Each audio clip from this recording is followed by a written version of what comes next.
বন্ধুরা, আজকে সারা দেশে ভোট চলতেছে। অনেক দিন প্রহর গুণে আজকে বহু বছর পর ভোট হচ্ছে। খুবই আনন্দমুখর একটা ভোট হচ্ছে সারা দেশে, আমি জানি সবাই দেখতেছেন।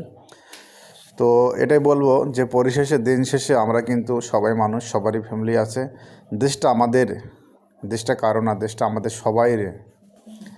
তো সারা দেশে শান্তিপূর্ণভাবে ভোট হচ্ছে।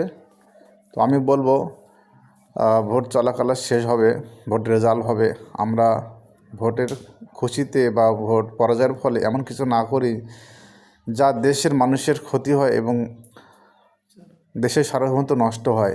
এটাই বলবো, যার যার জায়গা থেকে সবাই আমরা যেন নীরবতা পালন করি, কেউ উচ্ছৃঙ্খলতা না করি, কোনো কিছু ধ্বংস না করি, কোনো কিছু বৈষম্যমূলক আচরণ না করি। তো এই কারণে ভিডিওটি করা। বন্ধুরা, যার যার জায়গা থেকে আমরা সবাই নিজেকে এবং নিজের দেশকে গড়ে তুলব।